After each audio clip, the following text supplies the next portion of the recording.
Hey there, YouTube. My name is Mike Meskel, and I'm a music educator in the Pacific Northwest. I teach K through 5 elementary music and middle school band. This is a lesson that I released to my students today. It's the third in a series of lessons where I use the same song as sort of a string between the three lessons.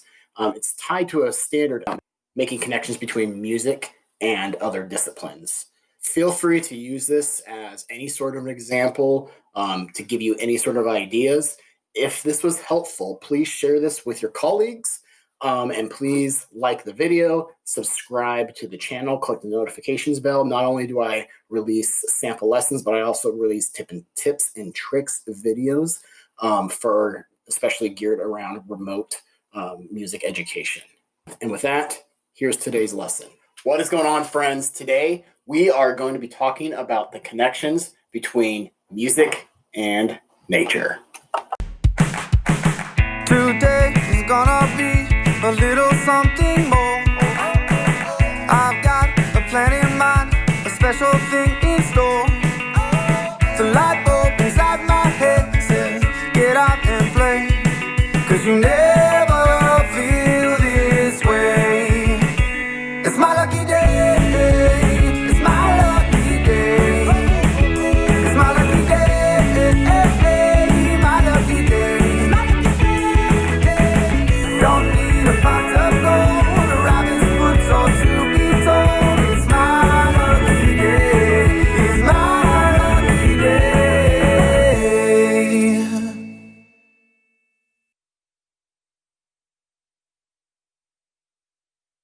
Welcome to another Music Monday with Mr. Meskel.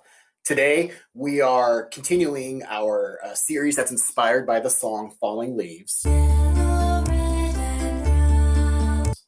And today's actually going to be our final day that we're going to be working with that song. But this has been the third week in a series of weeks where we've kept revisiting that song and experiencing it in different ways. Today, we're going to go outside together and we're going to enjoy an autumn morning walk.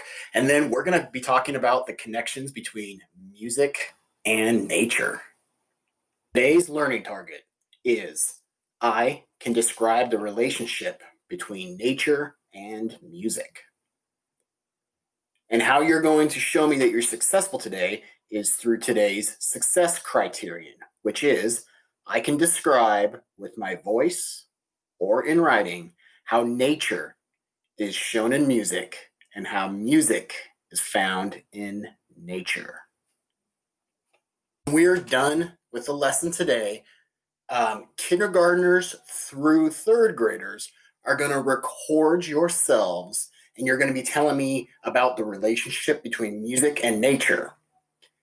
And fourth and fifth graders, I'm actually going to have some writing prompts. I'd like to see your writing.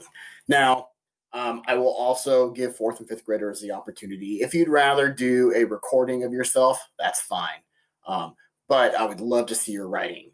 An alternate assignment, an alternate way for any of you guys, grades K through fifth grade, if you want to, if you're so inclined, if you want to make up a song or a musical composition describing nature and music, that would be like super extra bonus. Not required, but just an extra level if you're wanting to go through that.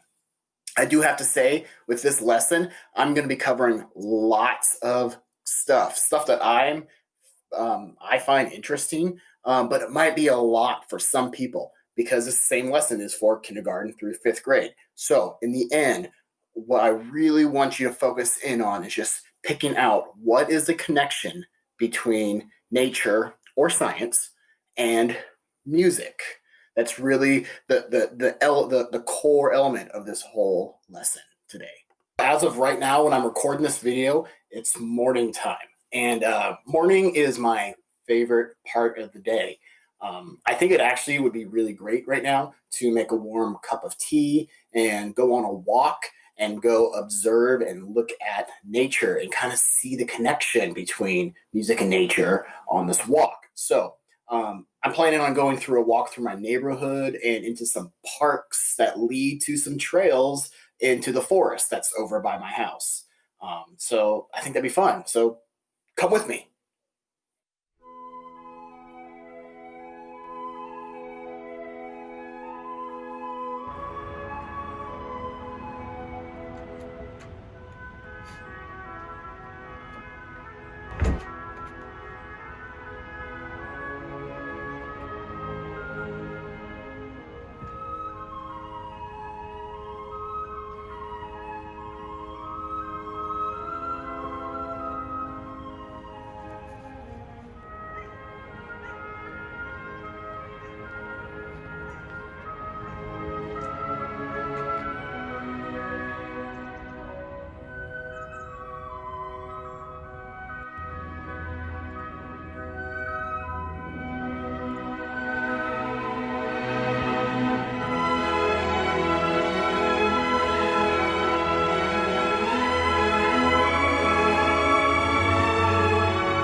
Nothing beats walking through the forest. I really enjoy these trails by my house. It's really nice getting outside, smelling the fresh, cool air, having a nice warm beverage with me as I come out, and just getting a chance to look around out in the woods and see the change of the seasons and see nature. Morning is such a great time to get out and to smell the air, to see our neighborhood, to kind of have an appreciation for everything that's around us.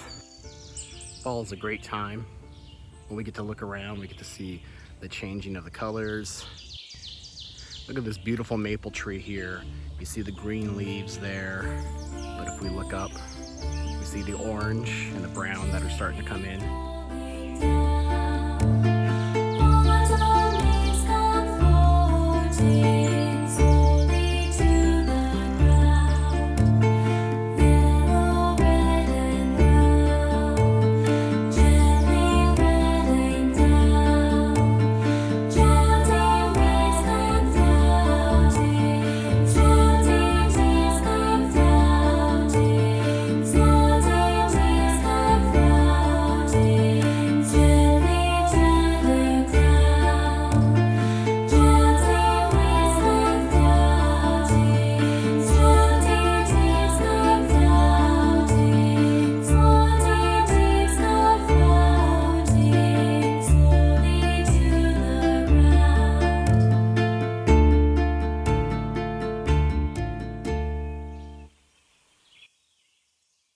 Thank you for coming on that walk with me. It's always exciting to go outside and take a walk, and especially when you get to experience the changing of the seasons. When we're out in nature, we get to experience music.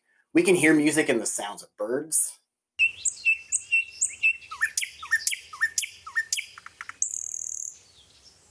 We get to hear the songs of the whales.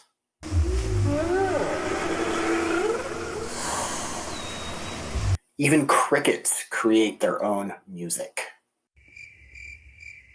I would say that the howl of the wind or the sound of a river are types of music in their own way. What other types of music are found in nature?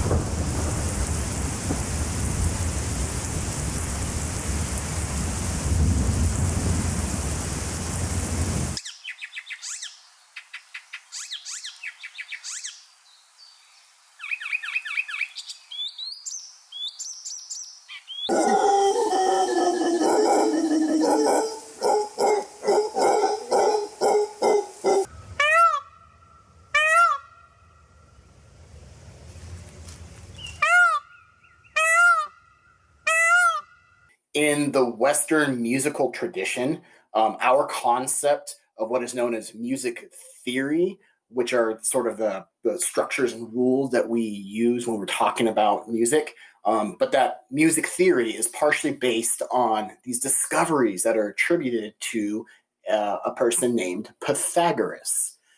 Pythagoras was a famous Greek philosopher, scientist, and mathematician. Um, Pythagoras noticed that the sound waves interacted together in really interesting ways. He even had theories that the same ratios in music could be seen all over in nature. This isn't entirely true, but it is interesting to see that we do see patterns that are reflected in music and in math and in nature and in science. It's really cool. Pythagoras said that the same ratios that were in music that were between the different frequencies were seen in the interaction of the planets. Pythagoras is given credit for having said that there is geometry in the humming of the strings. There is music in the spacing of the spheres. And when he said spheres, what he meant was different things out in space. So this just goes to show how music, math, nature, and science all interact with each other.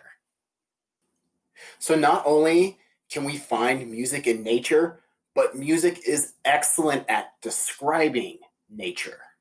The song that we learned a few weeks ago called Falling Leaves is a great example of this. So let's listen to that again. And as you listen to the song Falling Leaves, I want you to think of what picture is in your mind. What emotions does it make you feel?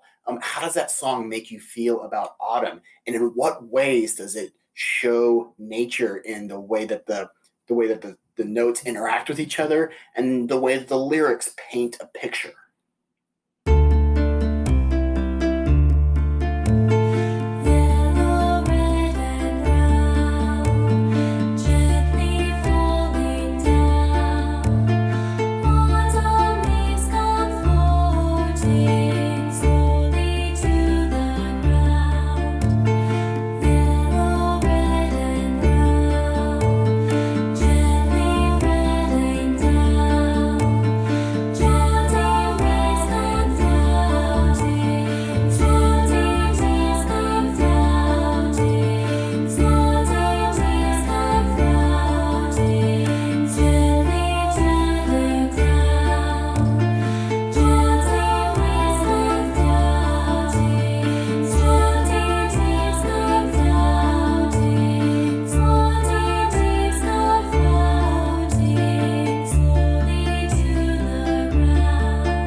So think again, how did that make you feel?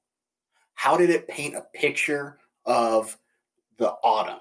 How did it use its words to sort of get pictures in your head? How did that interact with what happens in nature as the seasons change? What is the connection between this song, Falling Leaves, and what we know about nature and science? Now, just to review what we did today, our learning target today was I can describe the relationship between nature and music. We talked about ways that we see music out in nature, with the different sounds out in nature, and then the way that science, math, and nature all interact. We also see that reflected in music in really cool, interesting ways. And then we listened to Falling Leaves again, and we thought about the ways that nature was reflected in that song. Now, here are the instructions for the rest of the activity for my students. Step 1, you're going to go into Seesaw and open up this activity. Chances are you're already there because you're viewing this video. Step 2, you're going to click on Add Response.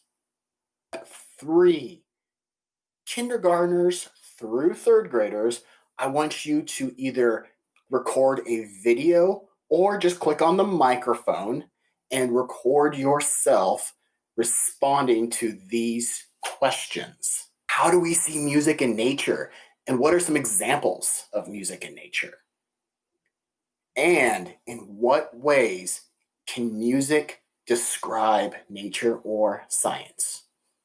Now, fourth and fifth graders, you are all working on your writing skills. So I would love to see you actually submit on that note a writing response. So go ahead and write back to me. Now, if this is taking too long or it's too challenging, fourth and fifth graders, feel free to record yourself speaking, but I would love to see your writing. And an alternate way for any of you, if you're wanting to go up to the next level with this, if you want to respond to any of the things, any of the questions I just asked in a song that you made up, that is super extra bonus. And the final step is you're going to check the green check mark to submit this assignment. I look forward to all of your responses.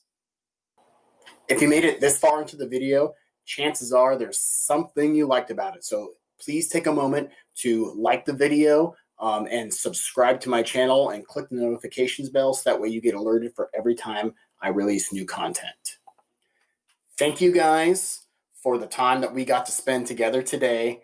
And I want you to always remember to be kind, be compassionate, and do awesome things. All right. Thank you very much. Have a wonderful day.